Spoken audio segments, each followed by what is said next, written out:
আচ্ছা, বেসিক্যালি এইগুলো হচ্ছে কম্পিউটার গ্রাফিক্স এর অংশ। আমাদের যখন আমরা কি কমান্ড লাইনে কমান্ড লিখে বিভিন্ন কাজ করতে পারি না? আমরা কখনো কমান্ড লাইনে কমান্ড লিখেছি ল্যাপটপে বা আপনাদের জি ডেস্কটপে ম্যাম। যেটাই আছে? আচ্ছা, তো আমাদের এরকম যখন কম্পিউটার নতুন আসছে, নতুন মার্কেটে আসছে বা নতুন তৈরি করা হয়েছে, তখন এরকম আপনাদের এখন যেমন আপনারা একটা ডিসপ্লে দেখতেছেন বা একটা মনিটর আপনাদের সামনে দেখতেছেন, হুম, এরকম কিন্তু তখন ছিল না। তখন সব কাজ হতো এরকম কমান্ড লিখে লিখে। আপনি কপি করবেন কোনো কিছু, ওটাও কমান্ড লিখে। আপনি ওটা কোথাও পেস্ট করবেন, ওইটাও কমান্ড লিখে। আপনি একটা ফোল্ডার ক্রিয়েট করবেন, ওইটাও কমান্ড লিখে। কোনো প্রকার মনিটর ছিলই না, ডিসপ্লে ছিলই না। ঠিক আছে?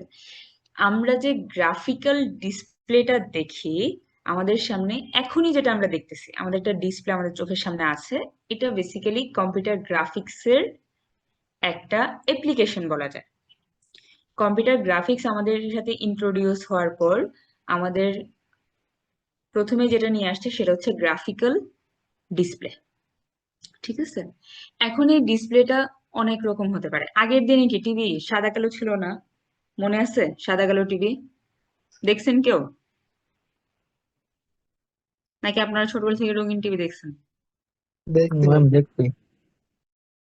আচ্ছা, আগের সময় সাদা কালো টিভি ছিল, তো ওইখানে জাস্ট সাদা অথবা কালো, এর বাইরে কোনো প্রকার কালার দেখা যেত না। এরপরে কিছু কিছু যখন আমাদের নতুন টিভি ইন্ট্রোডিউস হয়, তখন অন্যান্য আরো কালার অ্যাড হতে থাকে। তারপর দেখবেন কালারের কোয়ালিটি, এখনকার যে টিভি গুলো আছে, এগুলো কালারের কোয়ালিটি আরো বেশি রিয়েলিস্টিক। অর্থাৎ এটা আস্তে আস্তে আস্তে আস্তে আপডেট হচ্ছে। আপডেট হচ্ছে কিভাবে? আপডেট হচ্ছে ডিসপ্লের আপডেটের দ্বারা। অর্থাৎ আগে আমাদের এক ধরনের ডিসপ্লে ছিল, এখন আমাদের ডিসপ্লে গুলা চেঞ্জ হচ্ছে, কালার ডিসপ্লে নিয়ে আসা হচ্ছে মার্কেটে। তো এরকম অনেক ধরনের ডিসপ্লে হতে পারে। তার মধ্যে আমাদের যেগুলো লাগবে আর কি এখানে, cathode ray tube, CRT. CRT display খুবই ইম্পর্টেন্ট। আমি বলতেছি, সিআরটি ডিসপ্লে খুবই ইম্পর্টেন্ট। ইভেন আপনাদেরকে এক্সামে এরকমও বলা হবে না যে define cathode ray tube, direct বলা হবে ডিফাইন সিআরটি। অর্থাৎ এইটার যে অ্যাক্রোনিমটা, এটা মনে রাখাও খুবই গুরুত্বপূর্ণ। সিআরটি বলার সাথে সাথে যেন আপনার মাথায় ক্যাচ করে, সিআরটি মানে হচ্ছে cathode ray tube display. Okay, এরপর ভেক্টর ডিসপ্লে বা র্যান্ডম স্ক্যান ডিসপ্লে, এটাও ইম্পর্টেন্ট, এটা আমরা পড়বো। Raster scan display, raster scan display এটা ইম্পর্টেন্ট। এখানে অ্যাকচুয়ালি সবগুলো ইম্পর্টেন্ট, সবচেয়ে বেশি ইম্পর্টেন্ট হচ্ছে ক্যাথোড রে টিউব। ওকে, সামনে আসেন। আপনাদের সাথে কি খাতা কলম আছে কারোর সাথে? খাতা কলম যদি থাকে, আমি 2 মিনিট সময় দিচ্ছি, এটা একটু খাতায় আঁকেন, যতটুকু পারেন এটা দেখে দেখে একটু খাতায় রাখেন। এই চিত্র ইম্পর্টেন্ট, এটা এক্সামে আসবে, আমি কোশ্চেন বলে দিচ্ছি। আপনাদের এরকম প্রশ্ন আসবে, define CRT display with diagram.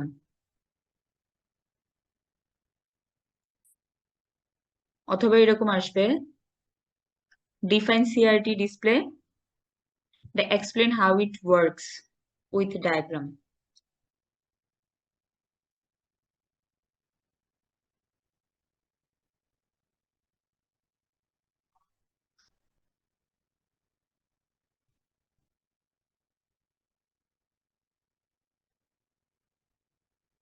আচ্ছা, সবাই একটু মনোযোগ দেন এখন। আমি যদি এটা একটু খেয়াল করি, এটা কি একটা টর্চ লাইটের মতো না? দেখেন তো। ম্যাম, আচ্ছা, টর্চ লাইটের মধ্যে আমরা কি করি বলুন তো? আমরা হচ্ছে আলো পাই, হ্যাঁ, অন্ধকারে আমরা আলো পাই, আলো দেখতে পারি। ওকে, এইখানে আমি যদি, আমি এই পাশ থেকে শুরু করবো, আস্তে আস্তে এইদিকে যাব, হ্যাঁ। এইখানে শুরুতে এখানে আছে হচ্ছে আপনার একটা বেজ, আর এখানে কিছু পিন দেওয়া আছে। আচ্ছা, আমরা ফিলামেন্টের নাম শুনি নাই এমন কেউ আছি? ফিলামেন্ট, ফিলামেন্টের নাম শুনছি? জি ম্যাম, শুনেছি। ওকে, ফিলামেন্টকে যদি আমরা হিট দেই, ঠিক আছে, এটা হচ্ছে ফিলামেন্ট। ফিলামেন্টকে যদি আমরা হিট দেই তাহলে এইখান থেকে ইলেকট্রন বের হয়ে আসবে। আমরা কি জানি, আমরা যদি পরমাণুর কথা চিন্তা করি, আমাদের লাস্টের যে আমাদের শক্তি স্তর থাকে, অর্থাৎ একদম বাইরের শক্তি স্তর থেকে কি যদি আমরা হিট দেই তাহলে এখান থেকে ইলেকট্রন বের হওয়া শুরু করবে না? এটা তো নর্মাল ইস্যু। এই জিনিসটা কি আমরা জানি? আমাদের কিন্তু এই ব্যাপারগুলো কাজে লাগবে যদি আমরা সিআরটি ডিসপ্লে বুঝতে চাই। এটা আমরা জানি না যে কোনো একটা পরমাণুতে বা কোনো একটা পদার্থে যদি আমাদের বাইরের শেলে ইলেকট্রন থাকে তাহলে যদি আমরা এখানে তাপ দেই তাহলে ওই ইলেকট্রনটা মুক্ত হয়ে যায়, মুক্ত হয়ে বিদ্যুৎ পরিবহন করে। এই কথাগুলোর সাথে কি আমরা পরিচিত? জি ম্যাম। ওকে, তাহলে এইখানে আমি অনেক বেশি হিট দিচ্ছি। হিট দেওয়ার প্রেক্ষিতে আমার এখান থেকে কি চলে আসবে? ইলেকট্রন চলে আসবে, অনেক অনেক ইলেকট্রন চলে আসবে। যেহেতু আমাদের ইলেকট্রন চলে আসতেছে, ইলেকট্রন এখানে আসার পর ইলেকট্রন তো এখানে বসে থাকবে না, সে অবশ্যই একটা দিকে মুভ করবে। এখন আমরা চাচ্ছি এইটা যেন এই পাশ থেকে মুভ করে এসে এইখানের যে পর্দা আছে এইখানে যেন সে আঘাত করে, এটা আমরা চাচ্ছি। ঠিক আছে, প্রথম কথা আমরা কি করলাম, আমরা ফিলামেন্টে হিট দিলাম, হিট দেওয়ার প্রেক্ষিতে এখান থেকে ইলেকট্রন বের হয়ে আসলো। এইবার আমরা কি চাচ্ছি, এবার চাচ্ছি এই ইলেকট্রনটা যেন এই গতিপথে এসে এইখানে হিট করে। এখন এই ইলেকট্রনটা যেন এই গতিপথে এসে এইখানে হিট করে, এই কাজটা ইলেকট্রন দিয়ে করানোর জন্যই আমাদের এই ফরমেশন, আমাদের যা যা আছে এখানে। শুধুমাত্র আমরা চাই ইলেকট্রনগুলো যেন এই পর্দায় এসে হিট করে। আচ্ছা, এইবার ক্যাথোড অ্যানোড এই শব্দগুলোর সাথে আমরা পরিচিত নাকি?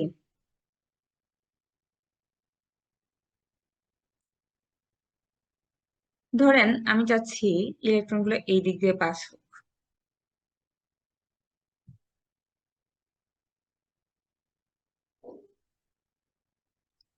পাস হয়ে এইখানে আঘাত করুক। প্রথম কথা, যদি আমি এটার লাইন এইরকম রাখতে চাই, কোনো একটা বস্তু আমি চাচ্ছি তার লাইনটা মেনটেন হোক, আমি যদি তাকে বোথ সাইড থেকে, বোথ সাইড থেকে ধরেন এখানে 50 নিউটন বল দিয়ে টানতেছি,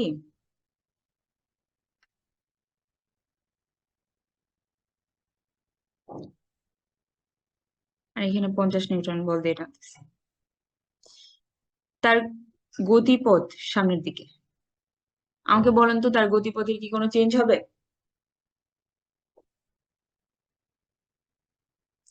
দুই সাইডেই আমি 180 ডিগ্রি না কোণে ম্যাম। সেম সেম অ্যাট্রাকশনে টানতেছি, ঠিক আছে, বা সেম বলে টানতেছি, তার গতিপথের কি কোনো চেঞ্জ হবে? না ম্যাম, চেঞ্জ হবে না। লব্ধি বল একটা শূন্য বলে থাকবে। যদি, আচ্ছা চ্যাটে একটু লিখেন তো সবাই, চেঞ্জ হবে নাকি হবে না, আপনাদের কি ধারণা?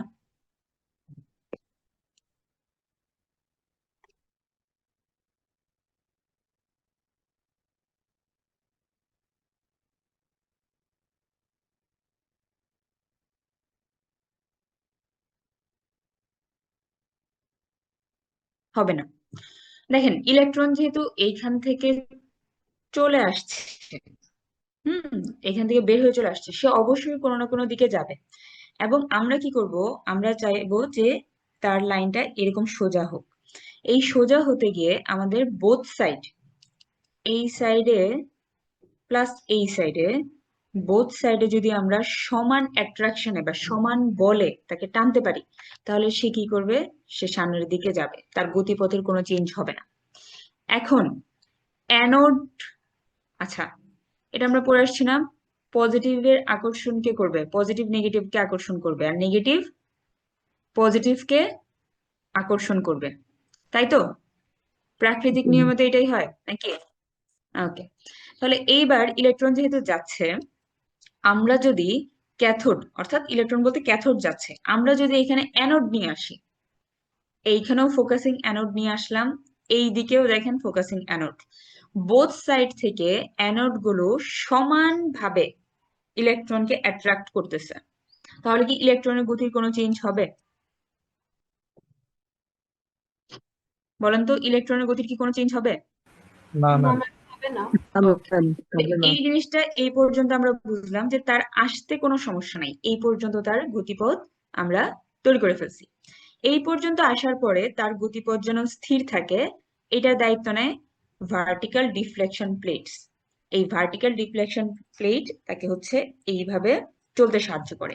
এইবার সে যখন এই জায়গায় চলে আসবে, এখানে দুইটা পাত আছে, হ্যাঁ, দুইটা পাত, আমরা কি আলো আলো পড়ছি না, আলো পড়ে আসছি না, আলোর প্রতিফলন প্রতিসরণ,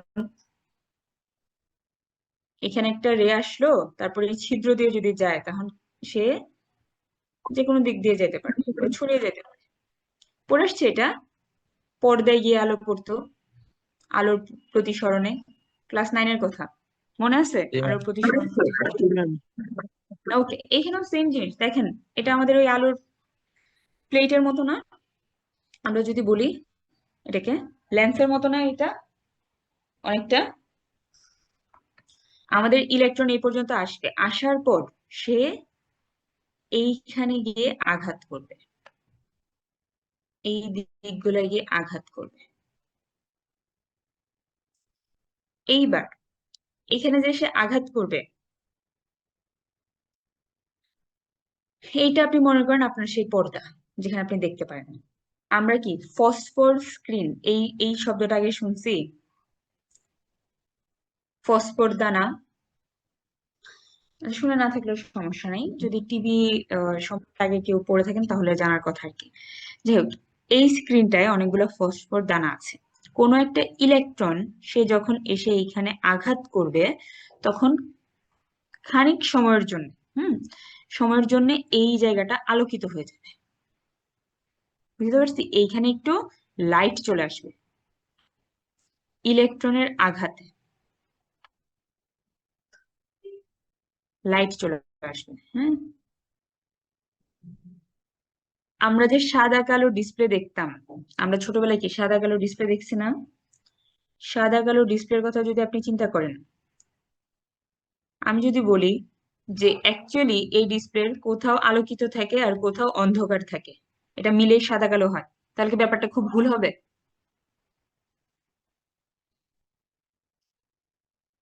সাদা কালো ডিসপ্লের কিছু পোর্শন অ্যাকচুয়ালি আলোকিত থাকে, যেটা আলোকিত থাকে সেটা আমরা সাদা দেখি বা হোয়াইট দেখি, আর যেটা আলোকিত থাকে না সেটা আমরা কি দেখি, ব্ল্যাক দেখি। যদি আমি এই কথাটা বলি তাহলে কি খুব ভুল হবে? আপনাদের কি মনে হয়? না ম্যাম। ব্যাপারটা এইখানেও সেম, আমাদের যে সাদা কালো ডিসপ্লে ছিল, ইলেকট্রন যেখানে পড়বে, ইলেকট্রন আঘাত করার সাথে সাথে সেখান থেকে ফোটন নিঃসৃত হয়, ঠিক আছে? ফোটন বলতে কি, ফোটন মানে হচ্ছে আলোর কণা, হ্যাঁ, আলোর কণা নিঃসৃত হওয়ার সাথে সাথে সেইখানে আমাদের একটা লাইট চলে আসবে,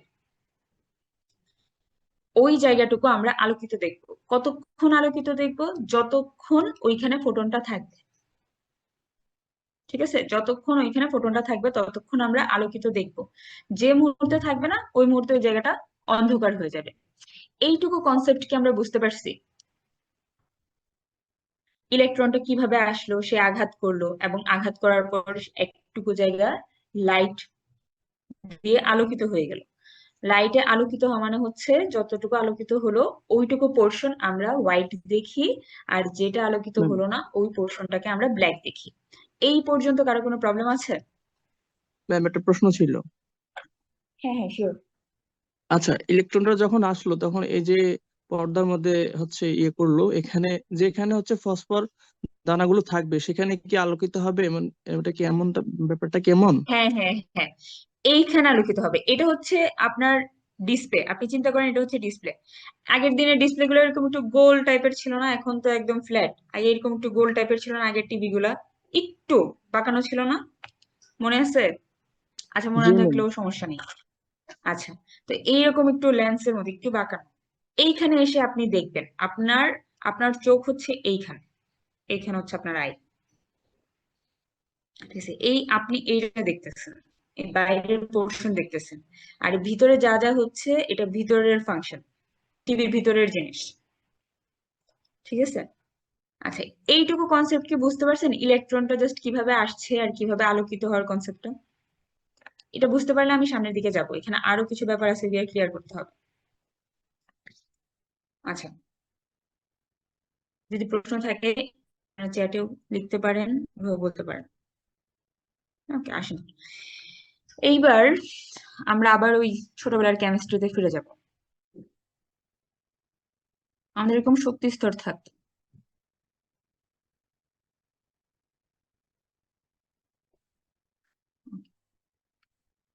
ধরেন আপনার একটা ইলেকট্রন এইখানে আছে, হ্যাঁ। এখন সে অনেক বেশি এনার্জি পাওয়ার পরে সে কি করলো, সে এইখান থেকে নিম্ন শক্তির স্তর থেকে উচ্চ শক্তির স্তরে চলে যায়। এই জিনিসগুলোকে আমরা পড়ি নাই?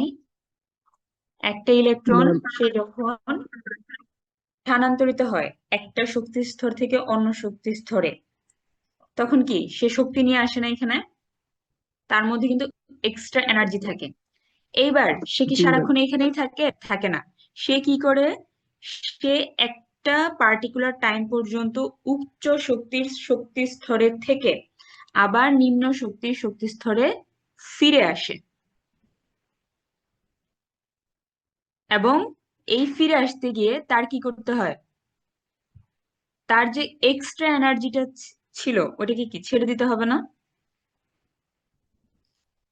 এনার্জি শোষণ করে, দেখেন এইখান থেকে যে যখন এখানে গেছে এনার্জি শোষণ করে সে নিম্ন শক্তির স্তর থেকে উচ্চ শক্তির স্তরে গেছে, এবং এইখানে কিছুক্ষণ থাকার পর সে কি করবে, তার এনার্জিটা, এক্সট্রা যে এনার্জিটা আছে সেটা ছেড়ে দিয়ে সে আবার কোথায় চলে আসে, তার স্টেটে চলে আসে যেখানে সে কমফোর্টেবল।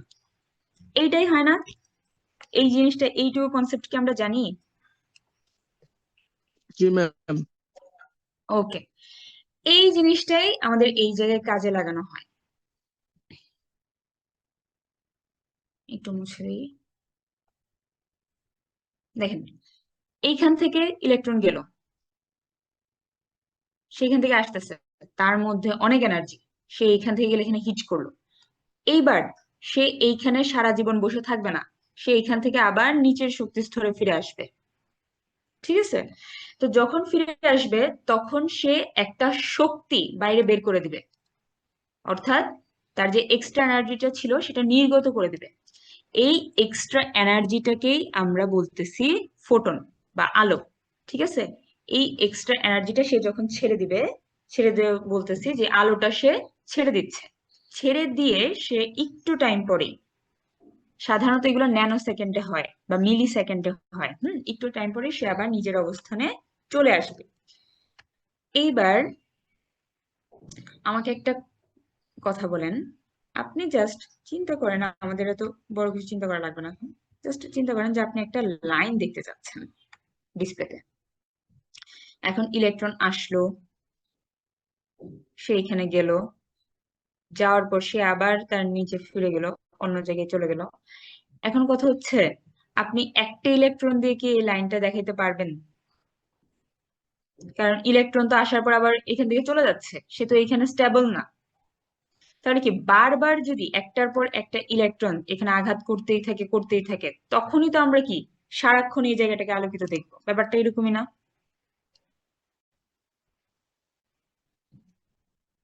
বুঝছেন আমার কথা? জি। আপনি ডিসপ্লেতে একটা কিছু দেখতে চাইবেন, এখন আপনি দেখার জন্য, আমি কি বলছি যে একটা ইলেকট্রন দিয়ে কিছু ন্যানো সেকেন্ড ধরেন আলোকিত হয় বা কিছু মিলি সেকেন্ড আলোকিত হয়, আপনার চোখে এটা ধরতে পারবে যে এটা আলোকিত হইলো না কি না হইলো? আমাদের চোখের কি একটা সীমা আছে না? কত 0.1 সেকেন্ডের মধ্যে যদি কোনো কিছু আমাদের চোখের সামনে দিয়ে চলে যায়, তখন আমরা এটা স্পষ্ট দেখতে পারি না। আপনার আঙুলি হচ্ছে আপনার চোখের সামনে এরকম নাড়িয়ে দেখেন, আপনি কি এটাকে স্পষ্ট দেখতে পারবেন? যে দ্রুত একটা হাত বা একটা আঙুল আপনি চোখের সামনে দিয়ে নিয়ে যান, দেখতে পারবেন? না ম্যাম। তাহলে আমরা যে টিভি দেখতেছি বা আমরা যে ফোন দেখতেছি, আমাদের যে ডিসপ্লেটা সারাক্ষণ আমাদের চোখের সামনে আছে, আমরা কন্টিনিউয়াসলি দেখতেছি, তার মানে কি কন্টিনিউয়াসলি একটা কাজ ব্যাকগ্রাউন্ডে হইতেছে। এমন না যে একবার হয়ে ওইটা শেষ হয়ে গেছে। যতক্ষণ আপনি দেখতেছেন ততক্ষণই ওই কাজটা কি বারবার হইতেছে। অর্থাৎ আপনি যদি এইটুকু জায়গায় ধরেন আপনি আলোকিত দেখতে চান, তাহলে কন্টিনিউয়াসলি এখান থেকে ইলেকট্রন আসবে, আঘাত করবে, আবার চলে যাবে, পরে আবার ইলেকট্রন আসবে, আবার চলে যাবে, আবার আঘাত করবে। এইভাবে করতে করতে আপনি ধরেন 5 মিনিটে দেখছেন, 5 মিনিট স্ক্রিনটাতে, একই স্ক্রিন আপনি দেখতেছেন। এই 5 মিনিটের জন্য আপনার, যদি আমি মিলি সেকেন্ড হিসাব করি বা ন্যানো সেকেন্ড হিসাব করি, ধরেন কয়েক লক্ষ ইলেকট্রন এখানে আঘাত করতে হবে এবং ফোটন ছাড়তে হবে। আমি কি এই জিনিসটা বুঝাইতে পারছি? এই জিনিসটা কি আমরা বুঝতে পারছি? আমি কি জি ম্যাম। বলছি যে আলোকিত করার জন্য জাস্ট একটা ইলেকট্রন আসলো, আলোকিত করলো, চলে গেল, হবে না। বারবার কন্টিনিউয়াসলি ব্যাকগ্রাউন্ডে এটা হতেই থাকবে।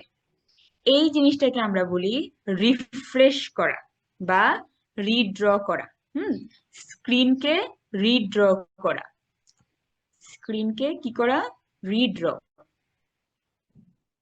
বারবার বারবার আঁকা।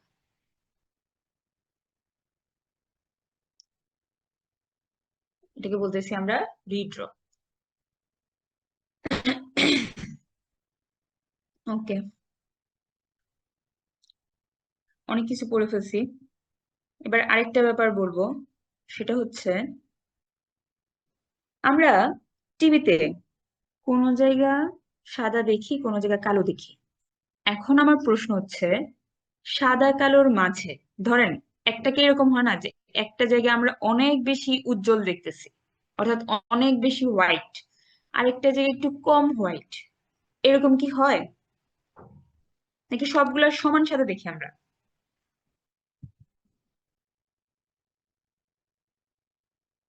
আপনারা যখন টিভিতে ধরেন, আগের দিনের টিভির কথা চিন্তা করেন, হ্যাঁ, ওইখানে যখন আপনারা টিভি দেখেন, তখন কি টিভির এরকম হয় যে একটা জায়গা পুরো সাদা আরেকটা জায়গা পুরো কালো? এরকম তো হয় না।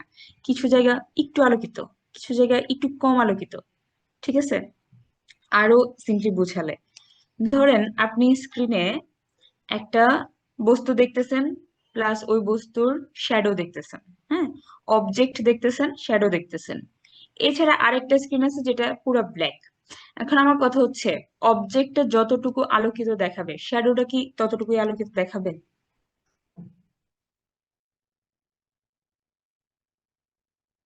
দেখাবে? দাঁড়ান, ম্যাম কোশ্চেনটা বুঝি নাই। ম্যাম শ্যাডো তো বড় হবে নাকি? দাঁড়ান 1 মিনিট।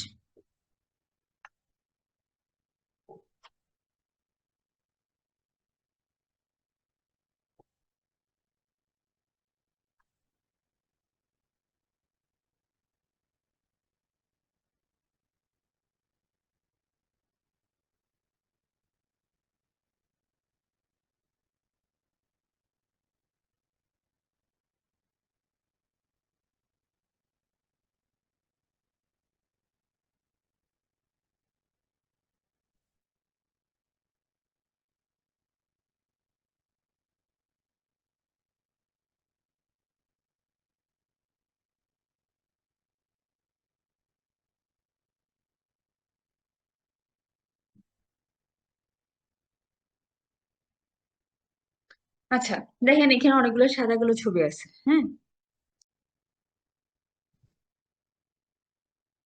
এইটা হোয়াইট, এই যে এই জায়গাটা, আর এইটা হোয়াইট। দুইটা কি সমান সাদা, সমান তীব্রতা, এটা আমরা দেখতে পারতেছি? নাকি একটা বেশি সাদা দেখা যাচ্ছে, একটা কম সাদা দেখা যাচ্ছে? এটা হচ্ছে আমার প্রশ্ন। আপনারা যদি এইটা দেখেন, এই জায়গাটা দেখেন, এটা যতটুকু স্পষ্ট, যতটুকু ক্লিয়ারলি এটাকে হোয়াইট দেখা যাচ্ছে, এই জায়গাটা কি ততটুকু হোয়াইট? যেটাও তো আমরা দেখতে পাচ্ছি। এক একটা কি এক এক রকম না? এক কথায় হোয়াইটের মধ্যেও অনেকগুলো শেড চলে আসতেছে। এই জিনিসটা কি আমরা বুঝতে পারছি? অথবা যদি আমরা ব্ল্যাক এর কথা চিন্তা করি, দেখেন এই জায়গার ব্ল্যাকটা কেমন আর এই জায়গার ঘন ব্ল্যাকটা কেমন। আমার স্ক্রিন দেখা যাচ্ছে? জি ম্যাম। হ্যালো, এই জিনিসটাকে ধরতে পারছি আমরা? আপনারা অ্যাটলিস্ট চ্যাটে তো লিখবেন, আমি চোখের সামনে দেখাচ্ছি জি একটা ম্যাম। জিনিস। এরপরে জি যদি ম্যাম, আপনারা কালার কথা বলতে কম্বিনেশন। না পারেন। আচ্ছা, এই জিনিসটা কেন হয়? এই জিনিসটা হয় ইলেকট্রনের গতির জন্য। যেখানে ইলেকট্রনের গতি ম্যাক্সিমাম থাকে ওই জায়গাটা আমরা সবচেয়ে বেশি হোয়াইট দেখব। যেখানে ইলেকট্রনের গতি ম্যাক্সিমাম থাকে ওই জায়গাটা আমরা সবচেয়ে বেশি হোয়াইট দেখব। আর যেখানে ইলেকট্রনের গতি কম্পারেটিভলি কম থাকবে সেটা আস্তে আস্তে ব্ল্যাকের দিকে যাবে। আমরা কি বুঝতে পারছি?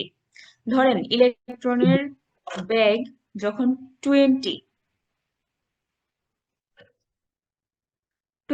তখন সেটা আপনার সর্বোচ্চ সাদা দেখাবে। আর যখন হচ্ছে 0 তখন সেটা সর্বোচ্চ কালো দেখাবে বা ব্ল্যাক দেখাবে। এখন মাঝে কি এটার ব্যাগ নাই? 19 আছে, 18 আছে, 17 আছে। তো মাঝের গুলা কি হবে? মাঝের গুলা যদি আপনি উপর থেকে চিন্তা করেন আস্তে আস্তে হোয়াইটটা ব্ল্যাকের দিকে আসবে। আর যদি আপনি 0 থেকে চিন্তা করেন আস্তে আস্তে এটা হোয়াইটের দিকে আসবে। তাহলে এইটা কেন হয়? এটা হয় হচ্ছে ইলেকট্রনের গতির জন্য। এবার আসেন,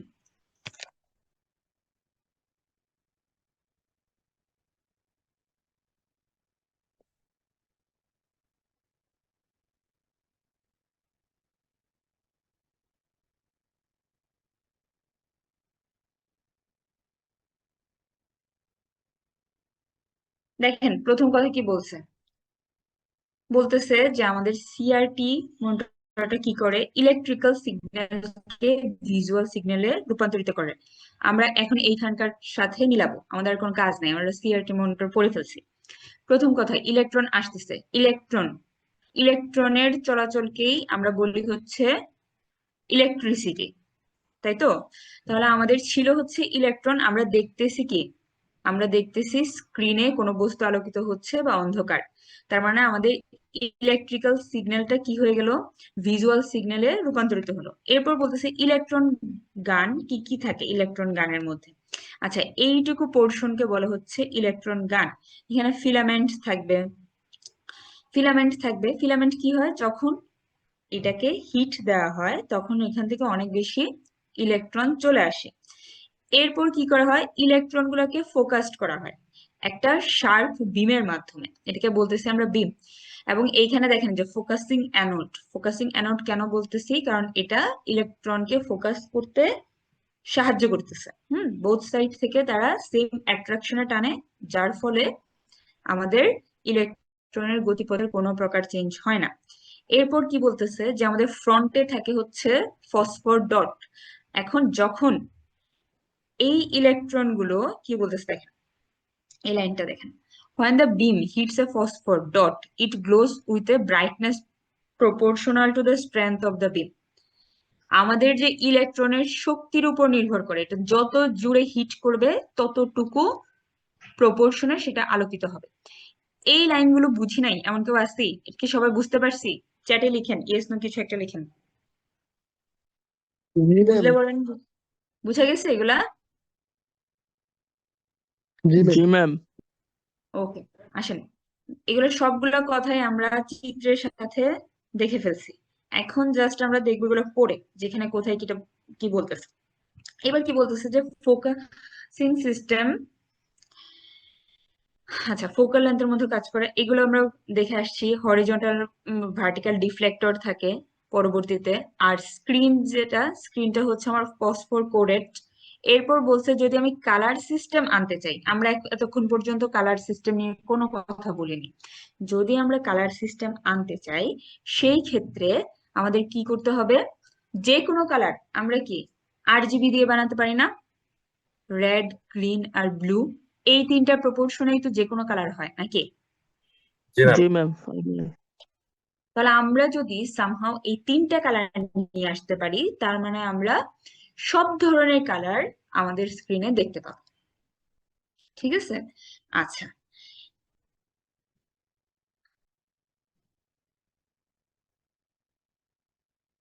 এবার কিছু কিছু ব্যাপার আছে, এগুলো আমি সব বলে ফেলছি। কি বলতেছে দেখেন, most of the phosphor relax back to, আচ্ছা এখান থেকে পড়ি, ইলেকট্রনস হিট স্ক্রিন। আচ্ছা, এরপর সে কি করে গ্রাউন্ড স্টেট থেকে এক্সাইটেড স্টেটে চলে যায়। আমি কি এটা দেখে আসি নাই যে কিভাবে নিচের শক্তি স্তর থেকে অর্থাৎ গ্রাউন্ড স্টেট থেকে এক্সাইটেড স্টেট বা উচ্চ শক্তির শক্তি স্তরে চলে যায়, এই কথাটা আমি বলে আসছিলাম। জি ম্যাম। ওকে, এই কথাটা এখানে বলছে। কি বলতেছে যে বেশিরভাগ ফসফর, এখন আর ইলেকট্রন বলতেছে না, এখন ফসফর বলতেছে, এই ফসফর গুলো relax back to ground state.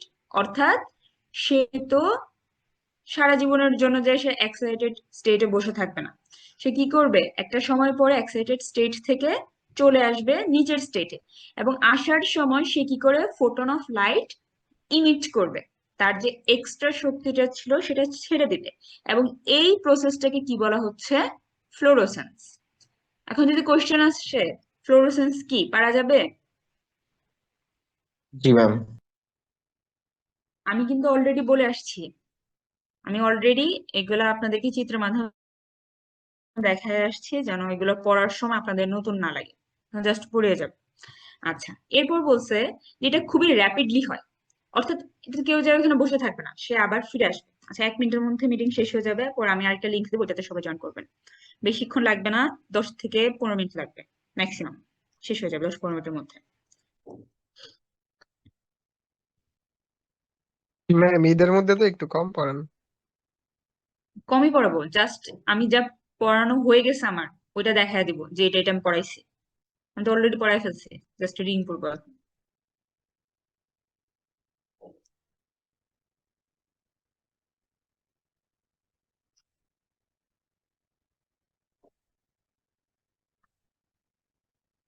সবাই একটু জয়েন দিয়েন, বেশিক্ষণ লাগবে না, ঠিক আছে? 10 মিনিট হলে 10 মিনিটে শেষ করে দেবো।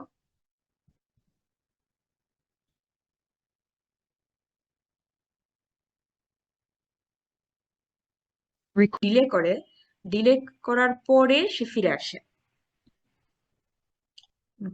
আবার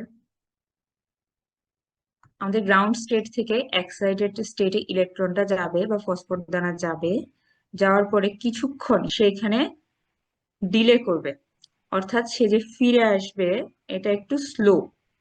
ঠিক আছে, এটা সে স্লো ফিরে আসে। এই জিনিসটাকে বলা হচ্ছে, যেগুলো স্লো ফিরে আসবে সেটাকে বলা হচ্ছে ফসফোরোসেন্স।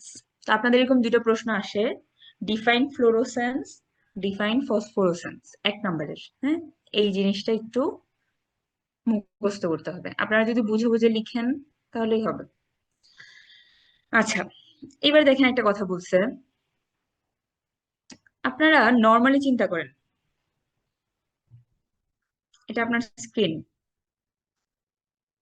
এইখানে আপনি 30 সেকেন্ড একটা এলিমেন্ট দেখতে চান, 30 সেকেন্ড টানা দেখতে চান। এখন একটা ইলেকট্রন এসে এইখানে যদি 3 সেকেন্ড থাকে, কথার কথা 3 সেকেন্ড যদি সে থাকে, যদি আমাদের থাকে কিছু মিলি সেকেন্ড, আমরা আমাদের বোঝার সুবিধার জন্য ধরে নিচ্ছি 3 সেকেন্ড থাকলো, তাহলে এখানে কতগুলো ইলেকট্রন এসে আঘাত করতে হবে বলেন তো? কতগুলো ইলেকট্রন এসে আঘাত করলে আপনারা টানা 30 সেকেন্ড স্ক্রিনটা দেখতে পারবেন? 10টা নাকি? 10টা। এবার যদি আমি বলি যে এটা 5 সেকেন্ড পর্যন্ত একটা ইলেকট্রন এখানে থাকতে পারে, তাহলে তাহলে কয়টা লাগবে বলেন তো? 6টা। 6টা। এই 6টা ইলেকট্রন এইখানে আসা মানে হচ্ছে 6 বার এটাকে ড্র করা। 10টা ইলেকট্রন এই জায়গায় আসা মানে হচ্ছে 10 বার এটাকে ড্র করা। এই জিনিসটা কি আমরা জানি বা বুঝতে পারছি, ধরতে পারছি? আমি কি বলছিলাম, স্ক্রিনটাকে আমরা রিড্র করি, বারবার ইলেকট্রন আসে ওই জায়গায়, আলোকিত হচ্ছে, চলে যাচ্ছে, এই জিনিসটা মানে হচ্ছে রিড্র করা। তাহলে এইখানে আমার, যেখানে আমার 6টা ইলেকট্রন লাগতেছে, সেইখানে আমার বেশিবার রিড্র করতে হবে, নাকি যেখানে 10টা সেখানে বেশিবার রিড্র করতে হবে? কোথায় আমার রিড্র করার হারটা বেশি? যেখানে 10টা এখানে। অর্থাৎ যেখানে আমার ইলেকট্রনটা কম সময় ধরে রাখবে, ওইখানে আমার হায়ার রেটে আমার রিফ্রেশ করতে হবে বা রিড্র করতে হবে। এই কথাটা কি আমরা বুঝতে পারছি? ইলেকট্রন ম্যাম যত কম সময় হায়ার স্টেটে থাকবে, তত বেশি হবে আমাদের রিড্র এর রেট। এই কথাটাই এখন আরেকটা কনসেপ্টের নাম নিয়ে চলে আসবে, যেটাকে বলা হয় পারসিস্টেন্স। পারসিস্টেন্স বলতে বোঝায় ঠিক কতটুকু সময় একটা ইলেকট্রন হায়ার স্টেটে থাকে।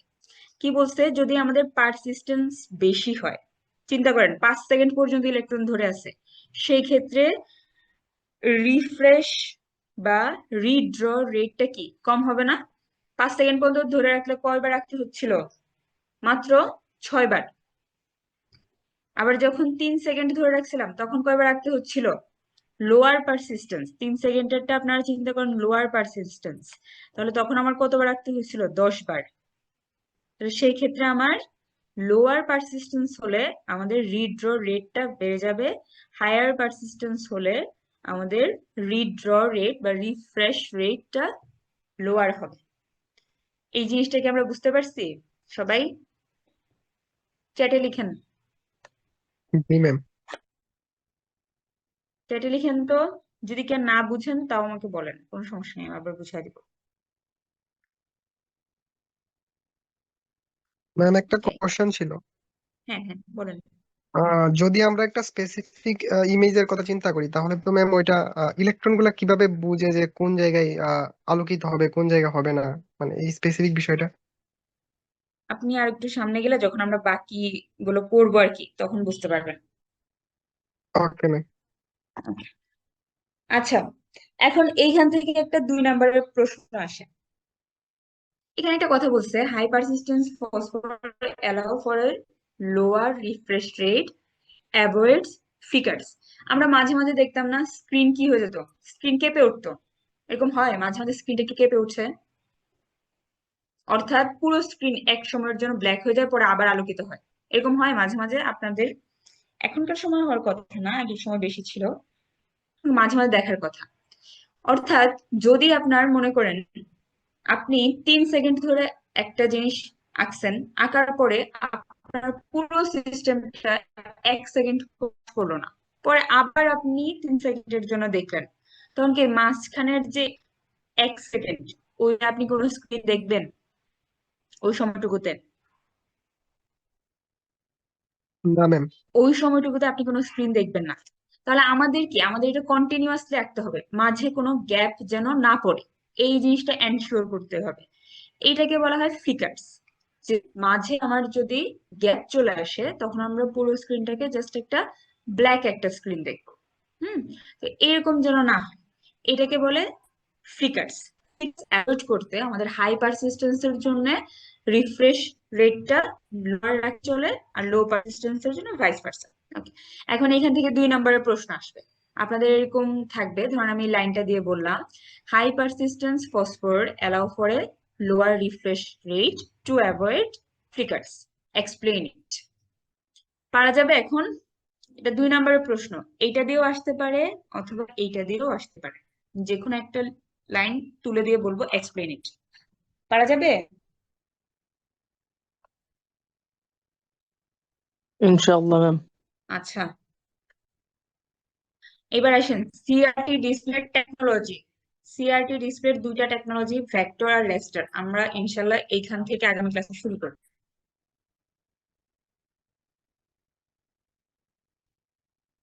আমাদের এই 2টা ডিসপ্লে পড়ার পরে আমাদের কালার ডিসপ্লে আসবে। হ্যাঁ, আচ্ছা, সবাই চ্যাটে হচ্ছে নিজেদের রোল দিয়ে দেন অ্যাটেন্ডেন্সের জন্য। 21 জন আছে।